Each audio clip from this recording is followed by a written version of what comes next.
Hello, humans. Welcome to the N Word podcast brought to you by Martin. That's me. And Matt. That's him. Welcome, Matt. Evening, Martin. Welcome, Marie. Hello. Matt, we are in the presence of cycling queens. Bearing in mind, if we think of Cav's achievements recently as cycling king for the Isle of Man, and I know you from an earlier part of our lives, Marie, when we were a lot younger. You were a mere boy then. And I must say, when I was doing a bit of research, obviously I knew your caliber back then, but maybe time passes and maybe this will be a good reminiscence for yourself. But your achievements are like Tour de France stage winner. It's can't be underestimated. So stay tuned because this is going to be interesting. Hopefully from stuff you can remember, Marie. Yes, I'll get the thinking cap on as we go along. So I'll just recap for broadly, been to you're an Olympian. Yep. Multiple UK road race champion, women's hour record holder, Commonwealth Games, and then all the things that go around that. And some of that we've got in a book here for those people, which we'll flick through as well. Let's start back at the beginning. Are you a Manx originally, or? No, so born in Manchester and moved to the island when I was 11 with my family. In the early days, I was running. I used to run when I was at Ballacomene and got chosen to represent the Isle of Man at the Merseyside School Cross Country Championships. I was probably about 13 at the time, and I actually won the championships, so became Merseyside champion. So then Merseyside asked me to be their or one of the representations for the English Schools National Cross Country Championships, which I did, and I was 26th out of I don't know how many hundred. So I had quite a successful running career actually before. Where did that aerobic engine come from? Is that a family thing? Or? No, none of my family did any sport. My parents weren't really into sport. My grandparents weren't. My two brothers dabbled at a little bit of cross country and a little bit of bike riding, but not to any particular standard. But I just loved being outside, really, in the fresh air. And running at that time in those days was an absolute joy to me. So I read on whether you got a Wikipedia page. Did you know that? I did know that, actually. So it's saying around 26, maybe the injury you mentioned a few moments ago got you out of running or stopped you running, and that's why you got into cycling. What made you fall in with the bike as well? Well, I stopped running when I was about 17, 18 because I got a bad calf injury. And then I didn't do anything for a number of years. And I got married to John Purvis.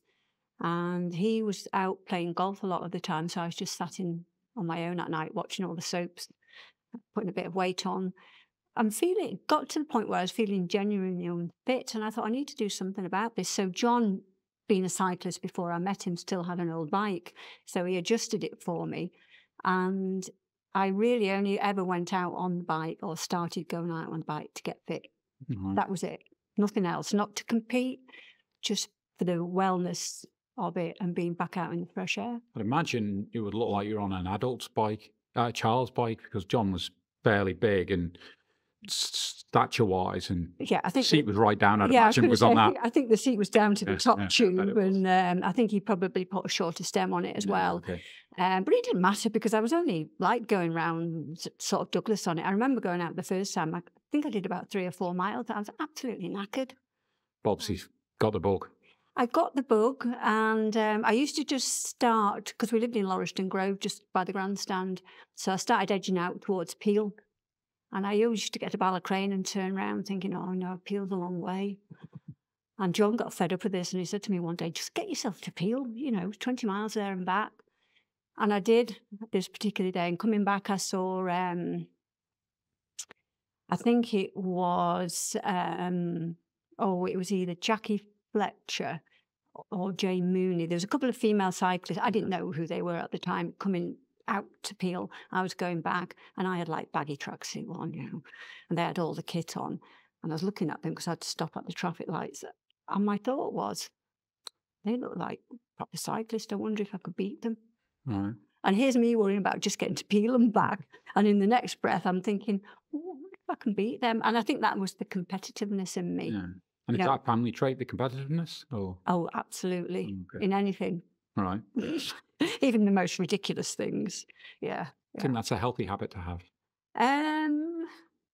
Yeah, I think so. Yeah. In the Yeah. right doses. In the right doses, yeah. I remember once my brother eventually started cycling with me after I'd retired.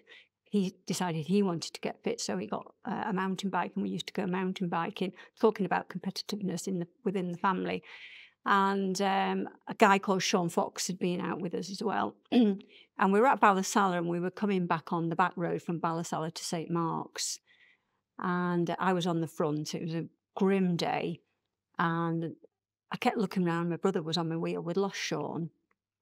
And I was really hammering it. Got to St. Mark's, and my brother was like still on my wheel. And he was absolutely trashed. But he never really said anything. And about a month or two later, we were having a barbecue. And we were talking about this day out on the bike. And he said, there was no way I was going to let my sister dropped me. And it was that competitiveness, there was no way he was going to be dropped by his sister, and it probably nearly killed him. Probably a bit of ego in there from him as well. I think I'd so, imagine. definitely. He's still got it now. And say earlier there, when you were starting and having that competitive edge then, were you, and seeing the ladies on the bikes, were you thinking about racing? Were you interested in that, taking that competitive edge? Or was it very much an internal family, was it internal competition on how you can improve? Or were you, as soon as you get on that, who can I beat? How can I beat them now? Yeah, I think initially on that, when I first saw them, it was just a bit of a harebrained idea, like, could I beat them? I mean, honestly, when I could only just go back to get to Peel and back. But John said to me, well, why don't you do the local 10s and you'll get an idea of where you are? So I thought, well, why not? So I rolled up from my first 10, from the Cronk, around that area. And I think I did about a 33.5 minutes. And the likes of Jackie Kenyuk, obviously Peter's mum, and Jackie Fletcher, Sharon Nicholson, they were probably doing between 26.5s, 28.5. So I'm like, oh my gosh. And I think the competitiveness hit then because I had a time. So at that point, it wasn't particularly about beating the girls, but it was about beating my time. And that's when I got the bug, because I kept improving every time. You start buying fast equipment then, and not for a long time. Oh, I only got a decent. So I was on a second-hand bike, £60. I remember it was maroon and white. Bought it off somebody off Wyborn Drive, and that was my bike up until the second season of me riding. We were on a circuit down south. They stopped using it probably after what I'm about to tell you. So it started at the Castletown Football Stadium, went out to Cross Four Ways, turned left, and then out to Ballachagan Junction, and then you'd bear right and go through Colby towards Port Erin, dead turn in the road and come back and finish back at the Castletown Stadium. Time trial, 10 miles. And on the way back, I just bared left at the Ballachagan corner there, and there's the Manx cottages on the left-hand side, and then there's a couple of houses that I took back, and a car just drove straight out into me, and it wrecked my bike, smashed my jaw, plus other injuries. So I was in hospital for a week. But that was the end of my second-hand bike. Oh. And from a compensation payout, I was able to buy a brand new bike, Harry Quinn. Oh, nice. So this would be kind of end of the 80s. We were talking just. This was 87. Okay. Right. So that it was early on in the season as well. So that completely wrote that season off. Okay. And I remember eventually going out to watch the 10s because I had my jaw wide up for 3 months. It's still got the pins in it now because it was absolutely snapped in two.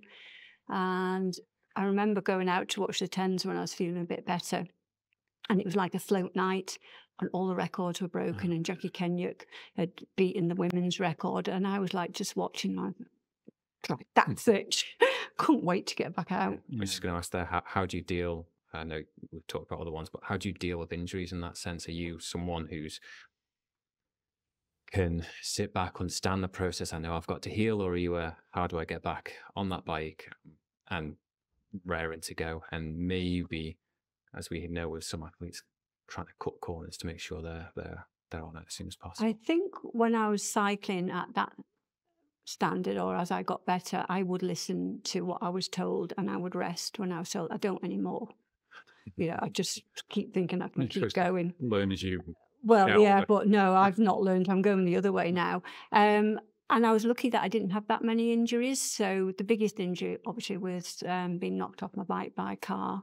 But that was in my early days, so I hadn't even made the scene then. And then when I became sort of on the GB squad, etc., I had very few injuries. I had tendinitis of the knee. A couple of times I'd be ill. And one year we thought I had glandular fever because I got to the point where I'd started a stage race of Tour de l'Aude, which is always one of the early seasons. Well, it's May time. And I was just off the back every day, which was just so unusual. So they sent me home and I couldn't even get up off the sofa. So I had no choice but to rest. But within a week or two, I was back out. So I was very fortunate that I didn't have many injuries. They're I'm very lucky. They're coming later in life. They are, and they are frustrating now. But I do give myself a bit of a reality check and think, well, you know what? When it really mattered, you didn't have that many injuries. Very true. So go back to those days and sort of jump into, you assume, go racing on the UK scene. You get spotted at some point by GB. What we consider now, I suppose, we look at the GB Academy. That wasn't what it was back then, for sure. So were they? Was it a bit of a, I presume, pretty unprofessional back then in regard to, they probably didn't give you a bike, I assume. They just, it was, don't know whether they'd even fund you to get to races, would they? How would that all work when you started interacting with GB? I started racing in the UK in '88, and Bert Hope used to take me away quite a bit.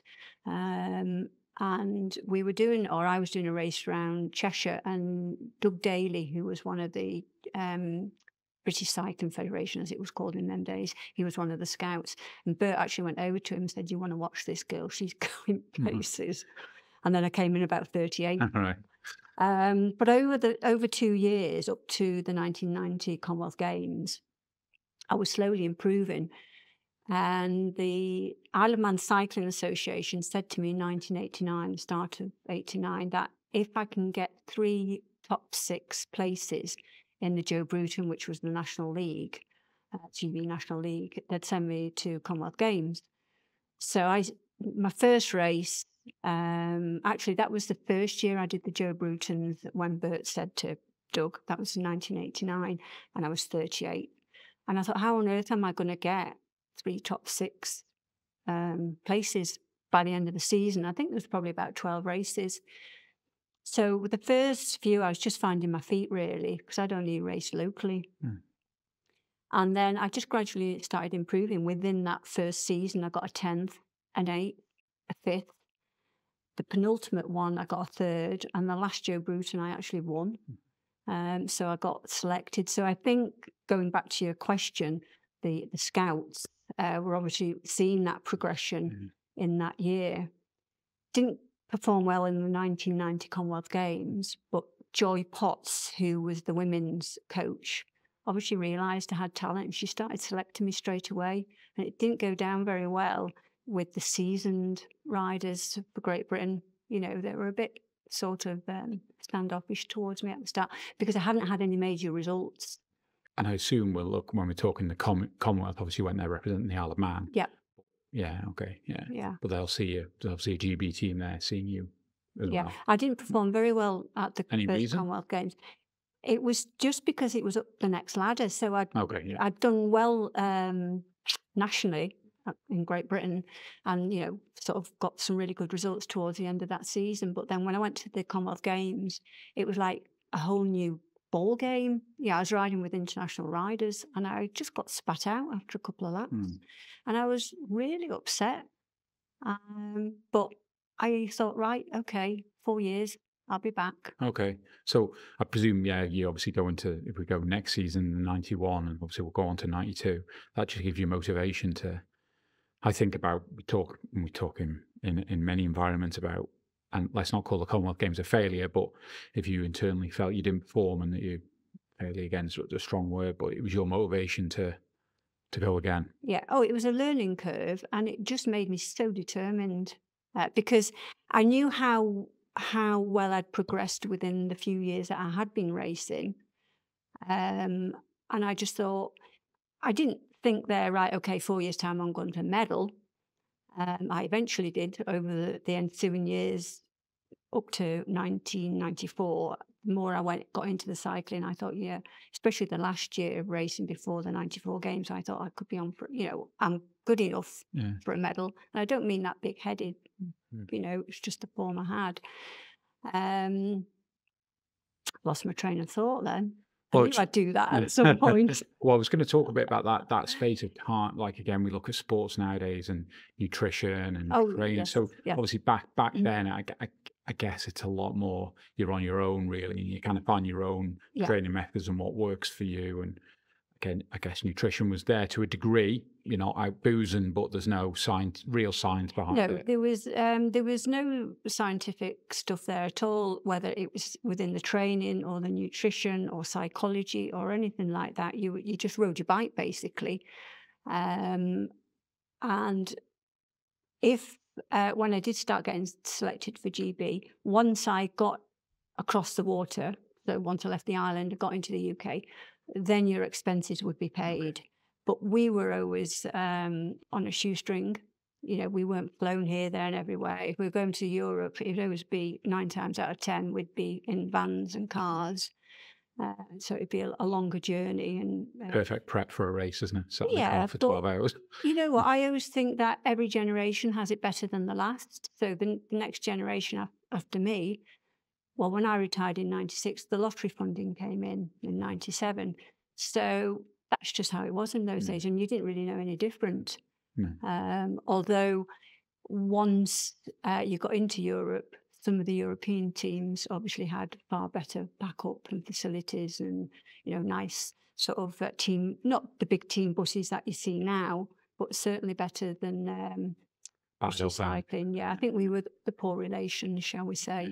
And kit, like, after you raced, especially in the stage race, you had to wash your kit and hope it'd dry out the next, for the next day's stage. And then you didn't have to return your shorts, but your cycling jerseys went back.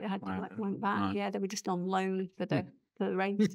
Don't crash and wreck them. Yeah. So what year was the first year you won the national title in the UK? That was 1990. Okay, right. Yeah. Yeah, so obviously getting a foothold in the UK scene. Yeah, a few weeks before the national title, we'd raced the Women's Racing Cycling Association, WRCA. They had their own championships as well, and it was held up in Holmfirth. So you can imagine it was a heck of a course, so hilly. And I won that. And then I think it was about 2 weeks later, it was the National Road Race Championships, Southampton Way. And it was on quite a, just probably an flat undulating course. And it was so negative. And I won that as well. But between the two, even though the Nationals carried a higher... kudos. Yes, yeah. I got much more satisfaction out of winning the one 2 weeks before because it was a really, aggressive race. It was on a really tough circuit. And, I took it by the scruff of the neck. Whereas roll on 2 weeks, it was a negative race. And, yeah, it was great to win it. But out of the two, I got more satisfaction. Yeah, the other one. So, 1990 was when I first really... And you dominated through those first half of 90s. I think you won 5 out of 6 national titles or 4 out of 5. I entered it 6 times. Yeah. So the first one would have been 1989, and I came, I think, 26th. And then I rode it 5 more times and won it every time. The odd year didn't do it because I was on maybe international duty and there was a clash of dates. But every time I rode it, I won it. Yeah. So I want to jump a couple of years forward, 1992, for those younger people listening. Barcelona Olympics.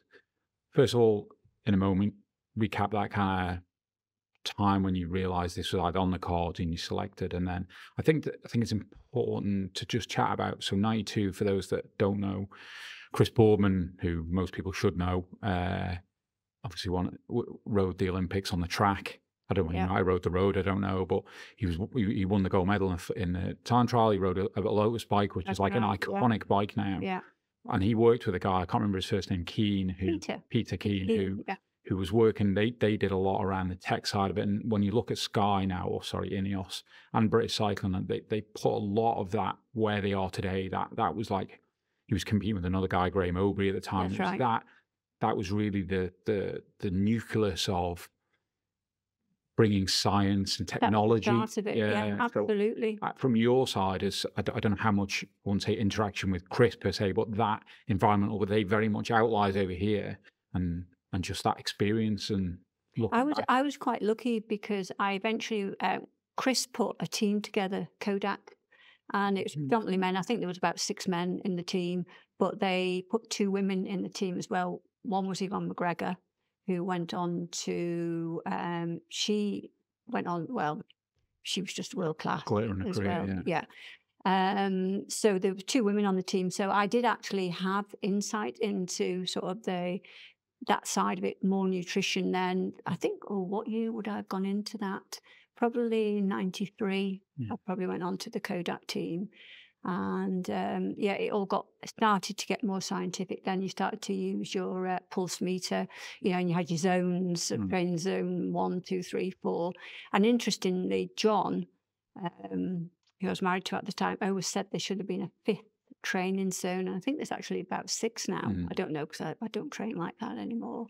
But yeah, I eventually got into, that side of what was the start of, looking at all the minute details and every percentage, every second. marginal counting. gains. Yeah, marginal gains, yeah. So let's talk about 92 and going to the games. When Yeah. was that on the cards for you? And what was that experience and excitement to become an Olympian? Yeah, it was...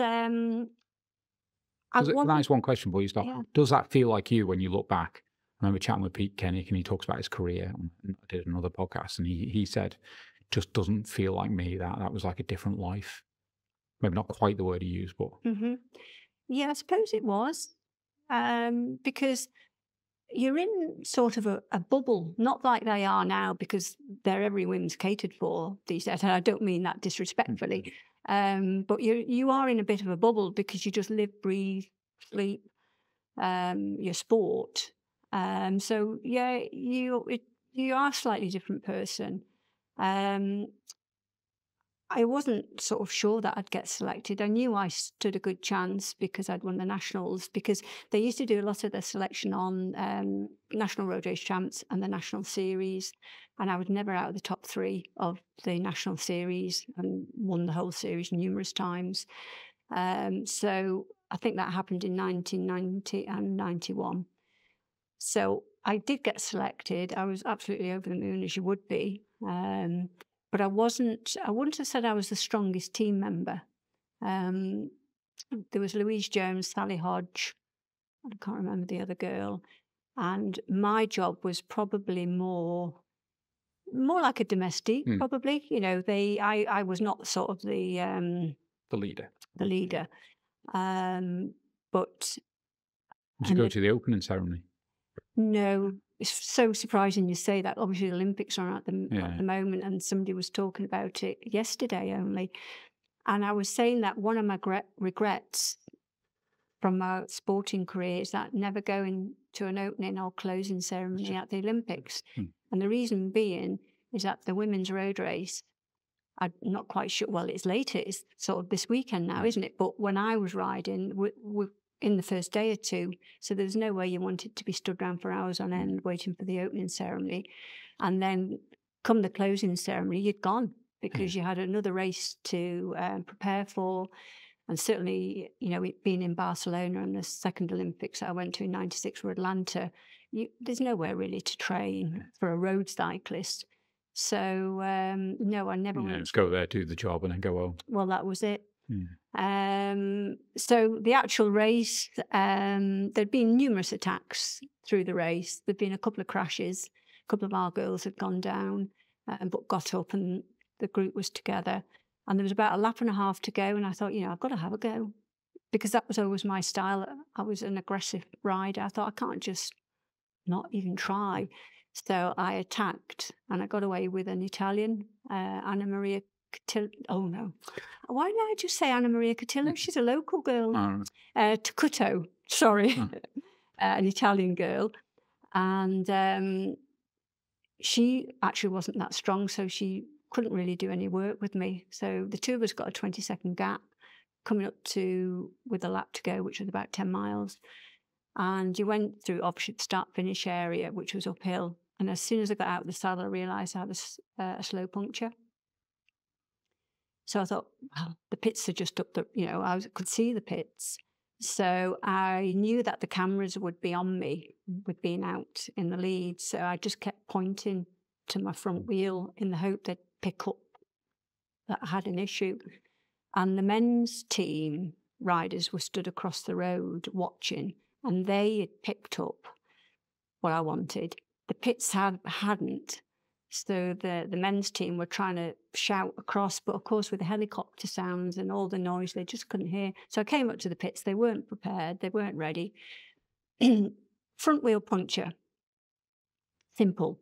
The rider takes his feet out of the pedals, holds the handlebars up.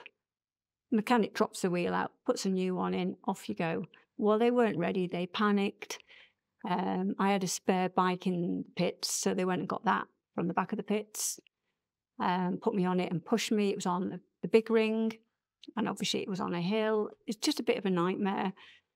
Anyway, I got going again, caught the Italian up, and I was sort of a bit knackered, obviously, because your adrenaline's running, you're at the Olympics and stuff like that.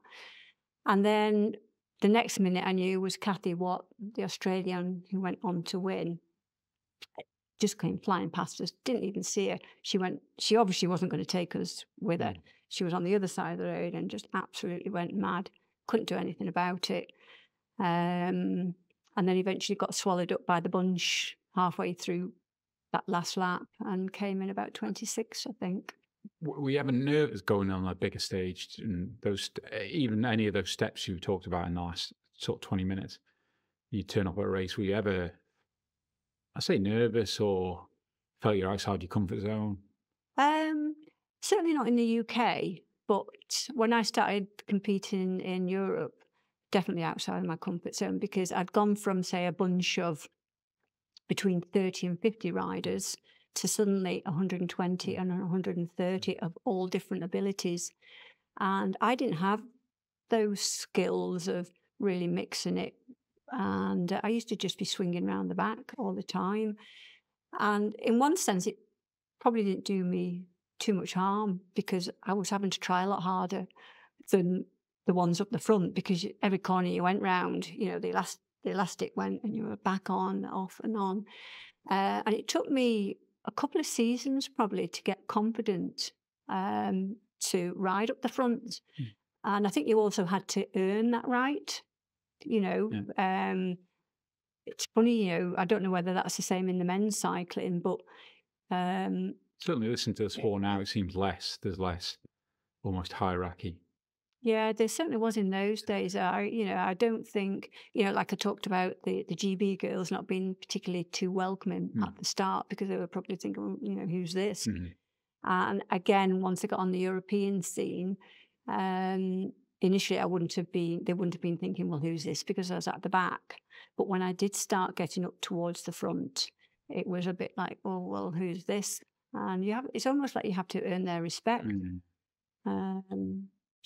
Just jumping from another emotion, from nervous, do you feel pressure then when you turn up to races? Because we talked about there, when you're going to the British National, winning it multiple times, everyone's probably looking at you thinking, right, that's who you have to watch. When you're stood there on the start line, do you feel the pressure? I guess one in that respect on the British side, and then when you've then start a line on Olympics, is it the same, different pressure, or do you feel it, or how do you cope with it, or do you kind of brush it off? So I was very much, when I'd go to an event in the UK, which I only used to either do the nationals, whether it's road race or time trials, the National League, and any other races I did in the UK were eventually men's races, which we may touch on in a little bit.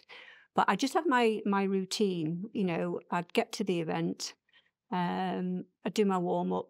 I didn't like to talk to people. I'd just get in the zone, a little bit nervous, and I think nerves are good. Didn't really feel the pressure, um, I- which is interesting, really. And I don't know why I didn't feel the pressure. Always nervous a bit. But once, obviously, you start turning the pedals, all that goes anyway. And no, it did become that people expected me to make the moves. And I remember one time being in a race. It probably would have been a national championships, and somebody had gone off up the road. And I thought, I'm not chasing. Everybody's expecting me to chase. And Louise Jones, who was on the national squad, said to me, well, you're the reigning champion. It's your job to go after her. I thought, I'm not going after it. I thought, I'll attack when I want to.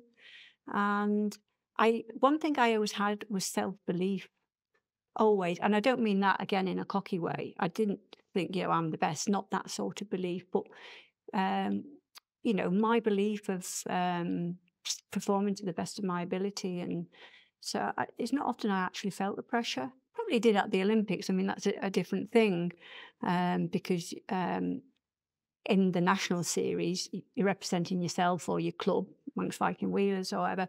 Whereas once you start getting on that big stage, you're representing Great Britain, and it doesn't get that much bigger than that on that stage. So my first Olympics, I didn't feel too much pressure because I knew I wasn't the strongest link. The second one, I knew there was probably more pressure there because, people had been writing up about me in Cycling Weekly and stuff like that. And I knew it was probably falling on my shoulders to try and come away with a medal. It's the self-belief, again, just something you were born with. I think it was, yeah. Nothing you worked on, nothing you really thought about at the time. Absolutely no. It was just yeah. We hate you. We all have to work on it. The only thing that I didn't have self-belief in, which is an interesting story, once I got competing in Europe and then obviously riding the women's tour, I could climb with the best of them. So Alpe d'Huez, Tourmalet, those sort of climbs. I'd be up there with the leading group, leading 3 or 6 or whatever. But I'd lose them on the descent down the hairpins. And I think that maroon bike. Oh no, that wasn't gotten by then. That was all mangled up. I think it's because I got into sport late. Yeah. So when you're young, you've got no fear. And the older you get, that fear just slowly ebbs away. Very, very gradually. I see that racing it now where people newer to the sport who haven't done it as a youngster, the bike handling skills aren't where they need to be, which is absolutely understandable. So if you have entered the sport later, you're not going to have that skill set or not to the same ability of, Von McGregor, who's been racing since he was 8 or whatever. Yeah, exactly. And I found it very frustrating that physically I could keep up with the best, but on the descents I couldn't. So I decided to, Manx Sport Aid were helping me a lot then with grants. And they offered me, because I used to have to send reports in, I'm sure you still do now, and I'd say, I'm quite disappointed in my descending skills, etc. So they said they'd pay for me to have 6 sessions, or an initial 6 sessions with a guy called Dennis Kent. Now, he's passed away many, many years ago, but he was a psychologist. So I thought, well, I should try this. So I went to him. And I don't think I had the full 6 sessions. I only had about 4 or 5. And we worked on visualization technique so I'd be descending as I would be at that time and how I would like to descend. And the outcome was phenomenal. Absolutely unbelievable. And I think that just made me realize how strong the mind is. It's a powerful tool. To be able to overcome that. In a pretty short space of time as well. In a short space of time. I probably wanted it that badly as well. Maybe it's the will and the want sometimes. But there was just that mental block about just letting the brakes go. And I'd also seen a friend go over the side. We were coming down one of the Alps. And I was on a wheel. And we were coming to this corner. I thought, she's not going to make that. I knew she wasn't going to make it. So I slowed right down and she didn't make it. She just hit the wall and went straight over the top. And I said, oh my God, because it was a bit of a ravine down. So I stopped, but the team cars were quite close behind us. So they told me to carry on. and she ended up with a few broken bones. So that shook me up. Yeah. You know, literally seeing that unfold in front of you. Yeah, cast out in your mind, won't it? Yeah, Next but time. anyway. Yeah. So- So that's what I was going to talk about next. So the Tour de France, the stage winning, 2 stage wins. Yep. Let's pick one of the 2. Pick whichever one in your mind was your favourite, and just talk a little bit about that day. Well, it's got to be the 93 stage because that year I came 6th overall. 6th in the Tour de France, as you do. And it was a mountain top finish. Right. It was on one of the smaller climbs, Bourgeois. It was the penultimate stage. The next day we were finishing on Alpe d'Huez. And I'd been doing really well. You know, I knew my climbing was really good because of the Tourmalet. I was 3rd over the top, you know, in the top 3 going over the top of Tourmalet. So I knew my climbing form was absolutely spot on. And I was running out of time because everybody dreams of winning a stage, don't they? So it was a short stage. I think it was only 50k, predominantly flat up the valley, and then the last probably 6-7k up the climb. And I just thought, you know, I've got to go for it. So there'd been quite a few attacks, and then the last one had been pulled back, and I just went for it. And I took about 5, 6 other girls with me. And then once we got to the climb, I just sat on the front, just went at my pace. I felt great. And just one by one, they all popped off my wheel. And I wasn't getting time checks. And I knew, all I knew was that the Dutch rider, the Antoine van Marcel, who was multi-world Olympic champion, you name it, she's done it, tour winner many times. Picture of you. I knew she was coming after me. She didn't like anybody else winning mountain stages. And that probably spurred me on even more. And I won. It was under a minute at the time. I think at the finish it was about 56 seconds, which actually is still quite a chunk. And it was one of the best results of my life. And all the riders were so congratulatory. Is that even a word? Happy for you. So happy for me, you know, at mealtime later on in the evening. They were just all coming up. You know, saying it was deserved, you know, because they'd obviously seen me coming up through the ranks.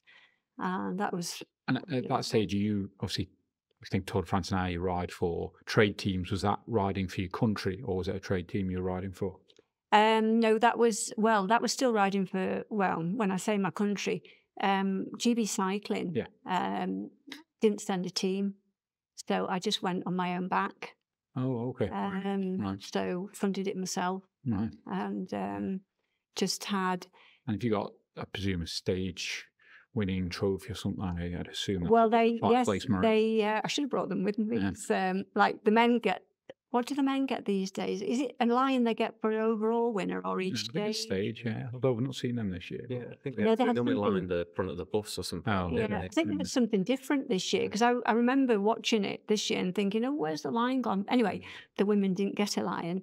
So the first one, I should have brought them because they're hard to describe really. It's like a fluffy toy type thing, like a lion, but it was a mouse. Oh, okay. So got presented with that at the end of the stage and flowers, and also a jersey which you had to wear the following day. That showed you were the previous day's winner. And then obviously the next day was Alpe d'Huez. Yeah, right. So, Alpe d'Huez like to climb in a race? Oh, fantastic! Yeah. I just loved climbing. Absolutely. Because you weigh probably about 48 kilos. That's probably why I'm running. 51 maybe. But yeah, climbing was my forte. I couldn't really sprint. And if it was a huge bunch sprint, I wouldn't even try. Yeah. You know, I'd make sure there was no gaps so you didn't get any time splits. But, you know, there's people there that are just sprinters, as we know. You know, they're like the equivalent of a cab in the women's. And you think, well, there's no point in mixing it with them. Just keep out of trouble. Yeah. But if it's a small, that's how I won my second stage. It was a predominantly flat race. And again, attacks were coming back, and I just attacked, got a few with us. And I think there was 4 by the end coming into a sprint finish. And I thought, I'm not giving this up. So I was quite surprised. 4 up sprint. Yeah, quite surprised I won it, actually. But definitely How- G.O.A.T, probably because it was on the mountains. How do you reminisce now? I mean, that was 30-ish years ago. How do you think about it much day to day, or is it just No, no. It's funny. I was watching. Been listening to a few of the interviews Mark Cavendish has been doing, obviously, since he finished the tour. There's been numerous of them. And I think one of the interviewers said something to him about, how do you feel about these wins or something like that. And I can't remember word for word what he said, but it was along the lines of, well, you don't really think about it. You've got another race to get ready for or something like this. And it's the same with, well, certainly when I was racing, I never really gave my success when I say too much thought, that might not make sense, but you were literally, you'd win a race, great, you've got the euphoria of the race at the end, but then, right, back home, unpack your bag, pack your bag, and all this lot. So, and in latter years, it's probably only when the Olympics come round every 4 years, I think, oh yeah, I got there. So I don't think about it too often. I think the start. I remember looking up a stat when I was chatting to Pete Kenyon about the probability as a human of going to the Olympics, and it's like, as a percentage, it's pretty small, as you'd imagine. Yeah, I don't know why I don't think about it that much. And it's funny, I never had anything up in the house to do with the Olympics or anything up until recent years. And one of the things I put up probably about 3 or 4 years ago was part of the kit for Atlanta. Your opening ceremony. So it's 96. Yeah, 96. Yeah. I didn't obviously go to the opening ceremony, although I did wear the kit for functions and stuff. There was for the women, there was a silk scarf, probably about a foot square. No, it'd be more than that, probably 2 foot square. And it depicts all around the outside all the different sports that were at the Olympics. And then in the centre, it's got GB and the year and where it's Atlanta. And David, my husband, kept saying to me, you should get that framed. And I just kept it folded in a drawer. And I thought, I should. So I got it framed. It's up on the wall now. Amazing piece of memorabilia. Yeah. So let's talk about 96. That was in, like say, in Atlanta.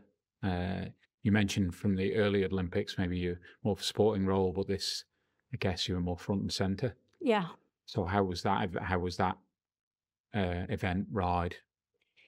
It was quite disappointing, really. Do you think pressure played part of that? No, I don't think so. No. I know it was very hot, very humid, which most of the time didn't affect me. I don't mind, certainly the heat, but maybe the humidity was a little of an issue. I just wasn't firing on all my services. It was one of those days. So I came 11th, but it was a disappointing 11th for me personally. And I think I realised quite early on in the race that it wasn't there and it wasn't to be. But if I go back 2 years to the 94 Commonwealth Games, because obviously this is where it all started in 1990, the Commonwealth Games, and thinking, I've got 4 years. When I went to the 90 Commonwealth Games, I knew I wasn't going to win a medal, and I wasn't being like negative or defeatist. I wasn't that standard.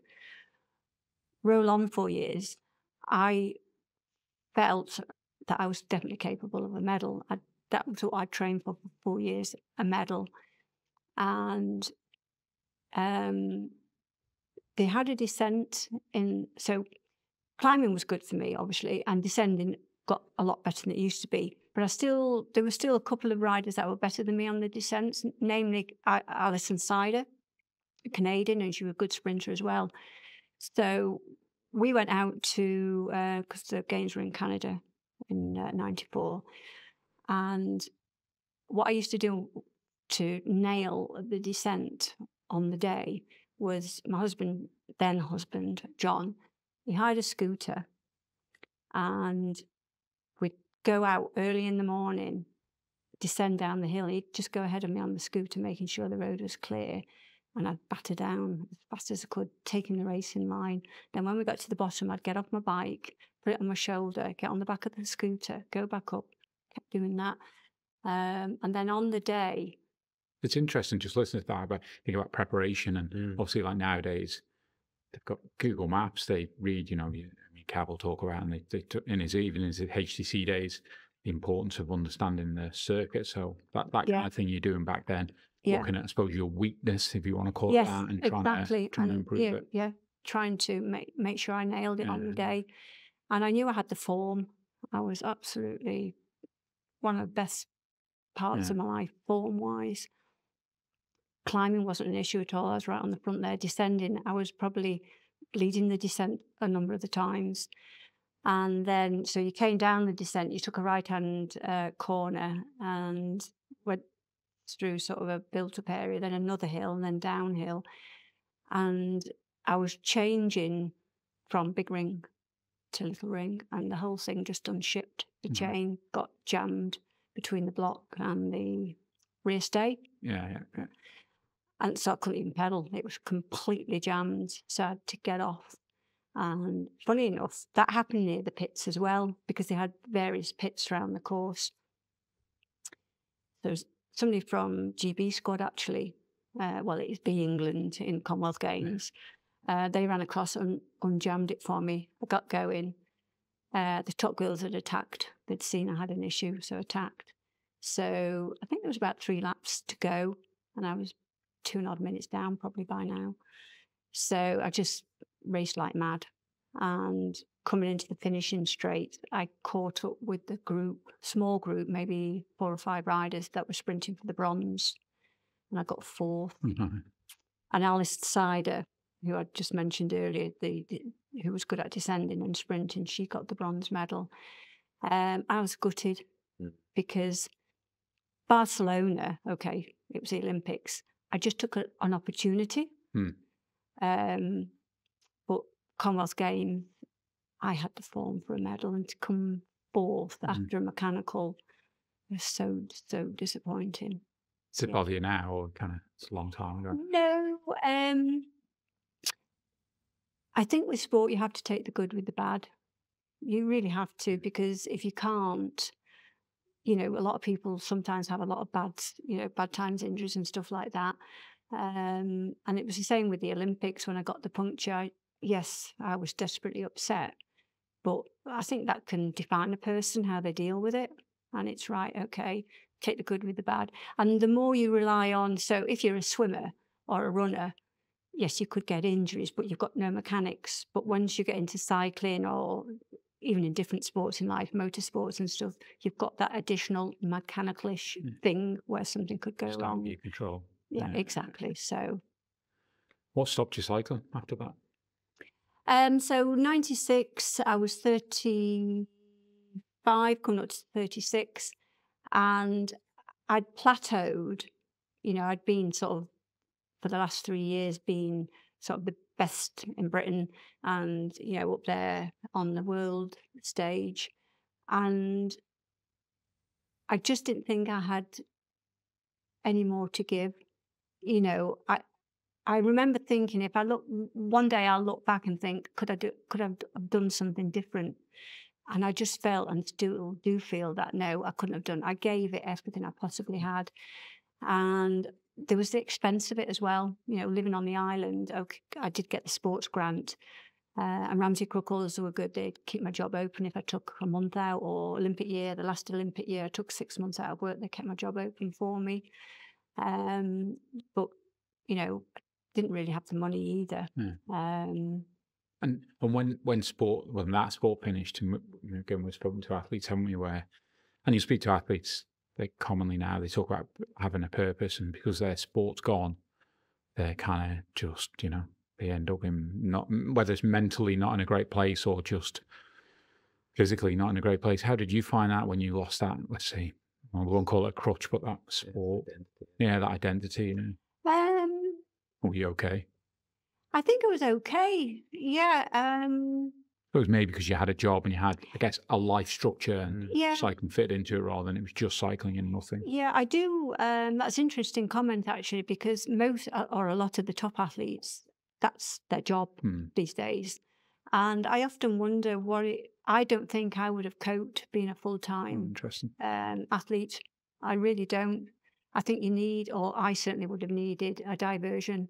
Right. So I would go training in the morning and then go to work at 1 o'clock, and work till 5:30. Okay, sometimes it'd be a bit tiring, especially if you've just been away for 2 weeks and then you're straight back into the office.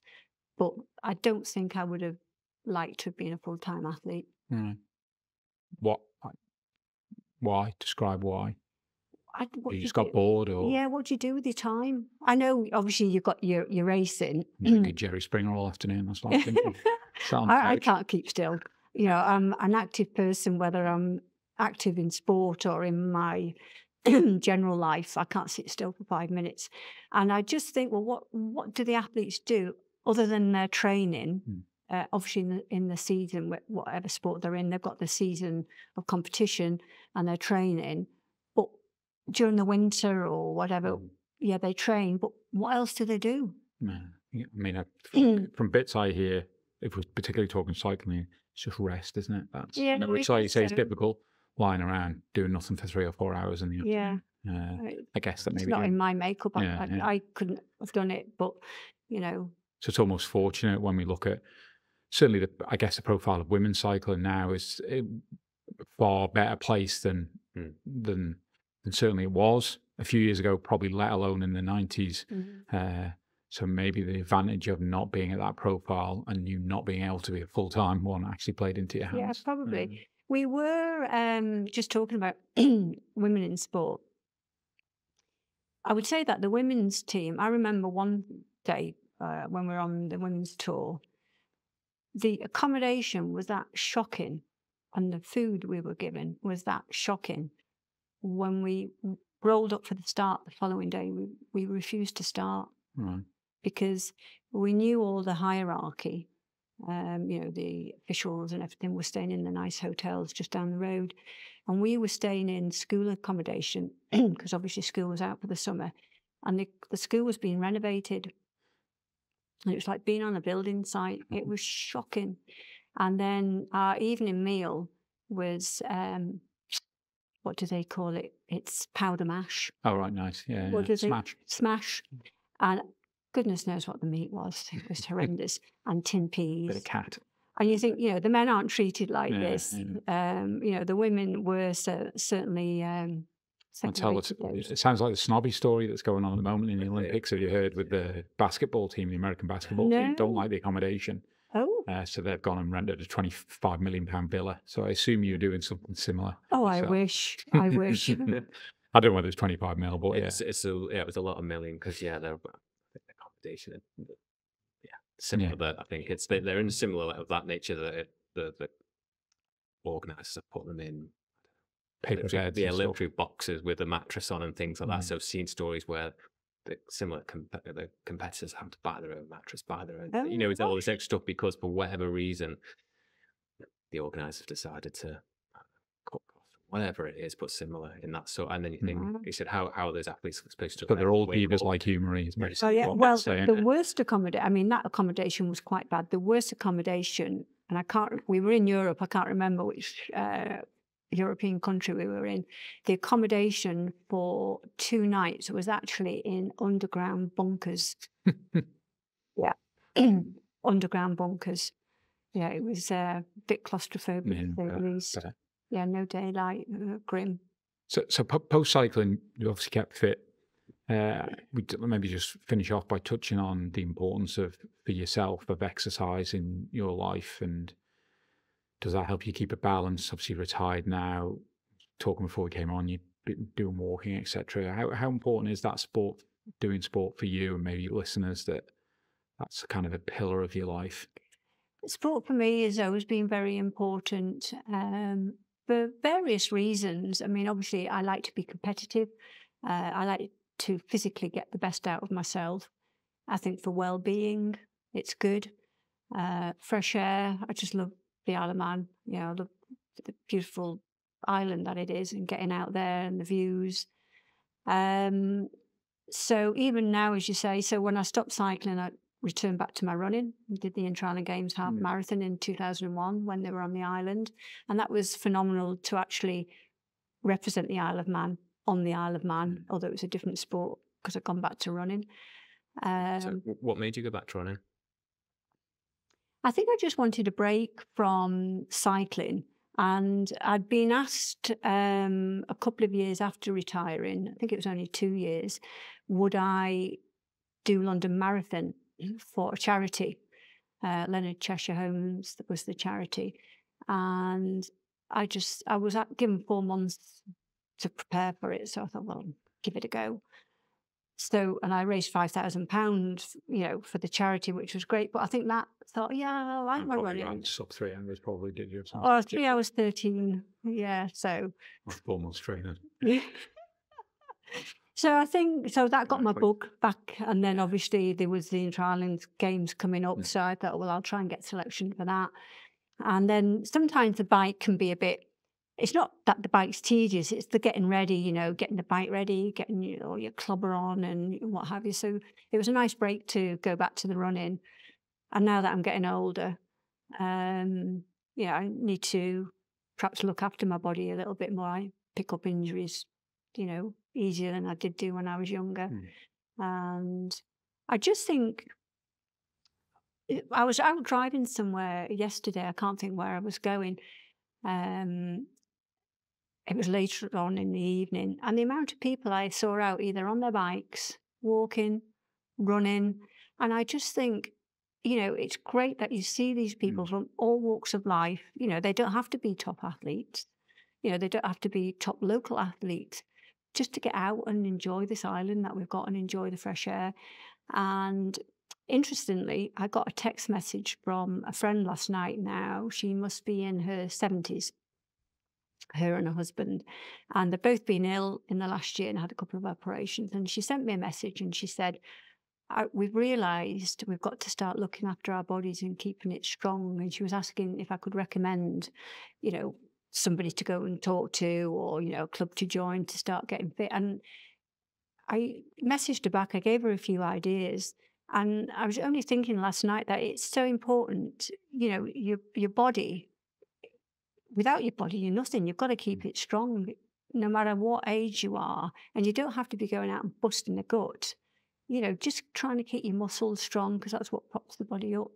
And I just think, We chatted before we came on air, the conversation about Ben Collin a few episodes back. If people go and listen, does a lot of strength and conditioning work, and yes, getting older now, that it has to be part of the routine, because you just, like you say, you want to be mobile as possible, as late as possible, really, till the day you fall over. You don't want to be sat in I actually think the older you get, the more important it is, without a doubt. You can. So my brother, who I mentioned before, going out on his mountain bike, he's just had a couple of years off because he's set up his own business, so he's been busy, and he's decided to get back out on the bike.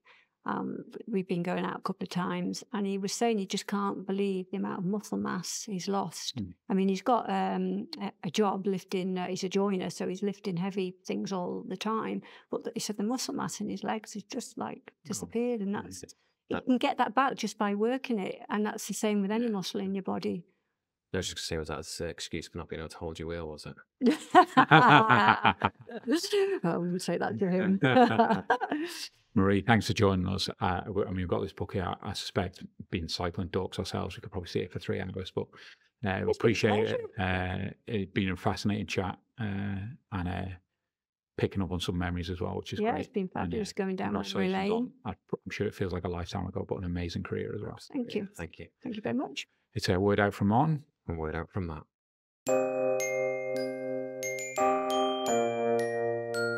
Poor flimsy humans. Don't you wish you were flawless like me? A towering inferno of physical perfection? I hate to pop your blimp-like ego, but you're not perfect.